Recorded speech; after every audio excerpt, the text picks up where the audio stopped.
Good evening, ladies and gentlemen. Welcome to another exciting episode of Beyond the Scoreboard.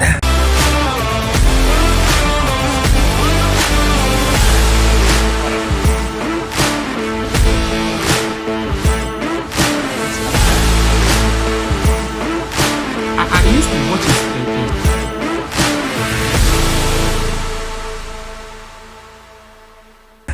Where football lives.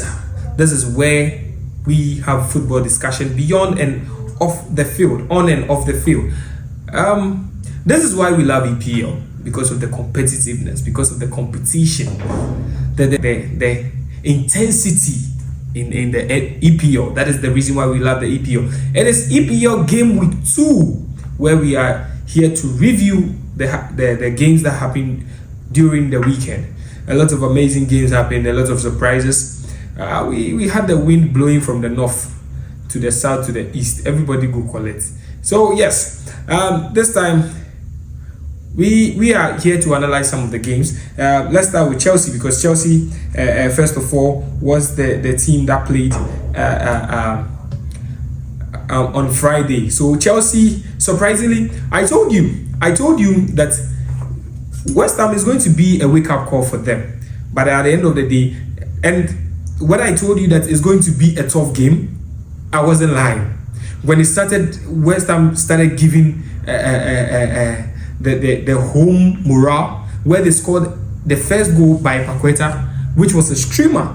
And trust me, we were all surprised. And as the game was going, the second goal that was disallowed shifted the momentum. But Chelsea really did well. They composed themselves really well. It was shocking that Kopama had to be left out of the team at the last minute, and everybody was worried that, hey, without Kopama, are they going to do something better? And surprisingly, the young boy Esteval, the 18-year-old boy, stepped up to the game, and he did brilliantly and excellently well. I was impressed. Trust me, I was really impressed, because damn, the boy is a chair. I hope he keeps it up. I hope his confidence doesn't die, because this is England. They have ways and means to shift the momentum. But Chelsea had 5 goals to 1 from West Ham. Goals coming from the likes of Pedro. We're having Enzo, a lot of them, and Chaloba.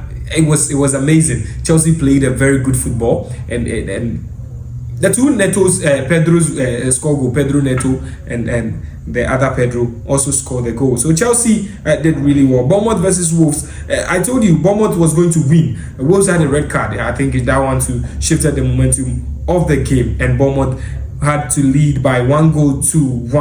1-0. We had Brentford, Aston Villa. Aston Villa are still struggling. I think they need reinforcement. They are still struggling. Even though I told you that Aston Villa was going to win, because the likes of Wissa in Brentford and also Mbeumo were not around, so it was going to be a tough game. And surprisingly, Brentford put a surprise on us. Brentford did amazing, because I told you the match between Brentford and Liverpool, if Brentford could keep up that game, they could win, and they won the game. We had Crystal Palace, Nottingham Forest. I told you win or draw, because these two people, they are doing what a lot of people do not expect.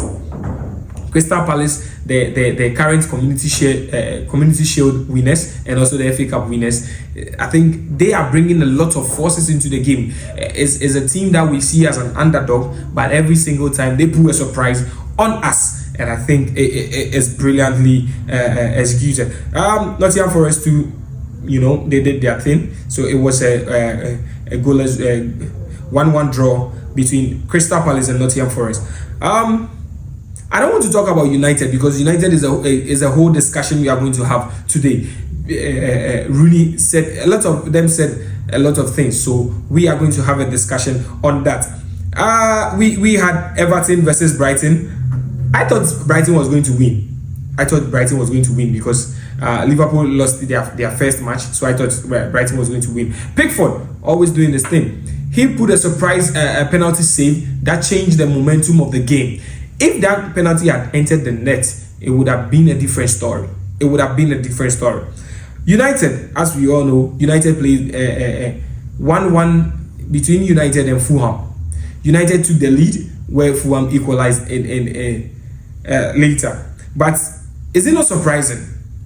As I said, I don't want to go on United because I think United will have to have that discussion later. And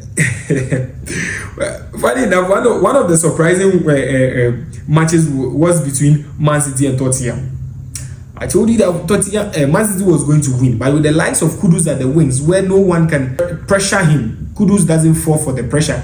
He does his own thing, even despite the pressure. Tottenham has shown that they have the quality, they have the men.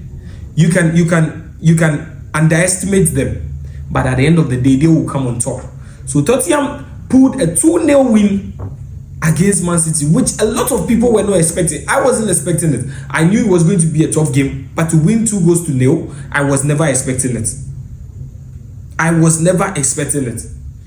Kudos to Tottenham. They did a brilliant and amazing job. At the end of the day, always I say that it is the goals that matter. You can play the whole 90 minutes, win 90-10 possession. If you don't score the goal, it doesn't matter. Score the goals, it doesn't matter. The Tijani guy we were talking about, Rannes we were talking about, I thought the guy was, this is England. With all the 38 matches, none of them is a soft match. Every match is a tough match. He was missing in the game. He wasn't his usual self. Tottenham was having a high press. They were pressing. See the second goal that came. They were pressing. They pressed till the defenders made a mistake. The goalkeeper passed a silly ball and they made a mistake, which caused them dearly. Burnley against Sunderland, the two underdogs who came from the championship, they did their thing. Burnley scored 2-0 against Sunderland. And we also have Arsenal. You see, if it be soft work there, everybody for chop some. So Gokeres too had a beautiful goal from their new signee. He had a beautiful goal. It was 5-0. Charlie. Odegaard, Saka are out till September, where they will meet Liverpool. Do you think this is going to be a problem for Arsenal? Because for me, I think it's going to be a problem for Arsenal. Without Odegaard and without Saka, these are the two people that hold the team. Luckily enough, Arsenal are now having the likes of Eze to help with it. Since Saka is no more, I think Eze will hold onto it till he will hold it down till Saka and Odegaard returns. So this night we are having Newcastle versus Liverpool. It's going to be a tough one. Newcastle versus Liverpool is going to be a tough one because Newcastle has the energy to go back and forth. Liverpool, as we have seen, they have tough squad. Everybody can do magic. The likes of Salah and Ketike, Chiesa from the bench can do magic in their midfield. I think Gravenberch is also back to help the team. So this was the highlights, or this was the weekend review, and this was what happened. We will go on to game week 3, where we will be able to discuss the upcoming matches too. But please, this is England. The FPL, I didn't see it. The FPL, it didn't go well for me because I realized that all the players I chose, it didn't really go well for me. A lot of the players, Haaland, I captained Haaland and it didn't work well for me. But this was brought to you by, I told you always, we are being supported by DSTV Go TV, World of Soccer. It's on. This is football. This is EPL. This is England. We will bring you some of the highlights too. We will start talking about the La Liga and the Serie A, but this time we are on the EPL games, and this is brought to you by Beyond the Scoreboard, and I am your host, The General. Thank you so much for being with us.